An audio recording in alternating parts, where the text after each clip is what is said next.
Yeah. Yeah, I haven't seen that. Wouldn't mind checking it out though.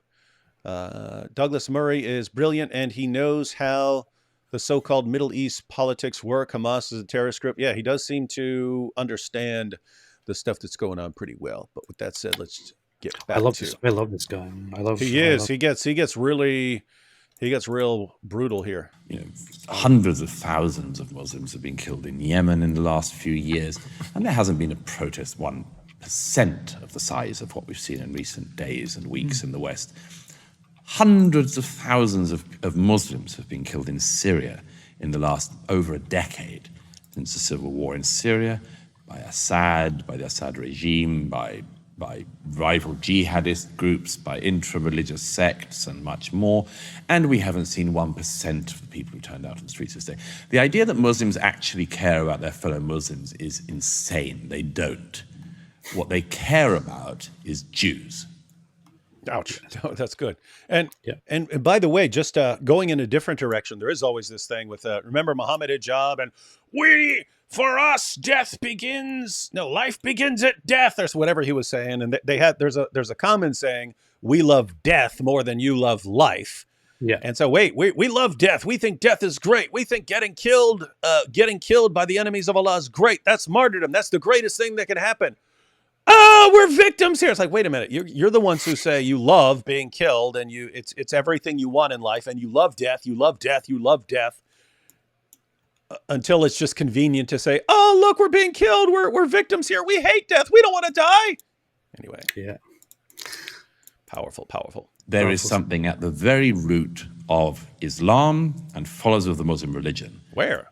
Who cannot bear any war in which Israel is fighting, and most of all loathes any war in which Israel is winning.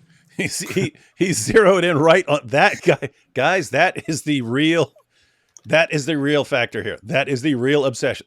They can't stand the idea of Jews winning something against Muslims. They can't take it. They can't take it, and that's the real heart of this problem here. It's insane to me that he is one of the only few people who actually point out this very big elephant in the room, which is at the core of this whole conflict. So many people just don't want to talk about it or don't see it, but although it's very obvious, and I'm so happy that he won't shy away from talking directly about it.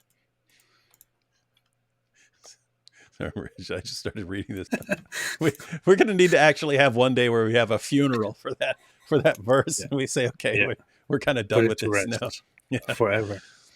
Giovanni says, you didn't read the message, D. Wood. You only explained it to AP. I will now convert to Islam because of this great insult. Alhamdulillah. Yeah, it's always good.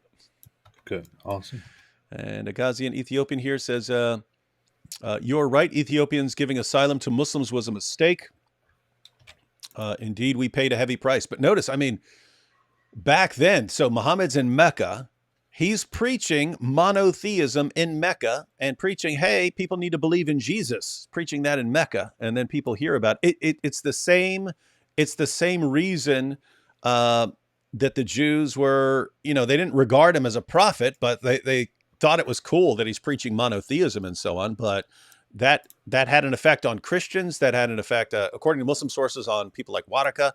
It had an effect on the Jews. Hey, there's this guy preaching monotheism here, right in Arabia, and around a bunch of pagans. What a great guy. Oh, wait, now he wants to slaughter us all and subjugate us all? No. Yeah. That's what false prophets, the point here, that's what false prophets do, ladies and gentlemen. A false prophet does not come to you and saying, hey, let me contradict everything you believe. A false prophet comes along and says, hey, I agree with you. Now support me. Or else. Die. Oh. Giovanni says,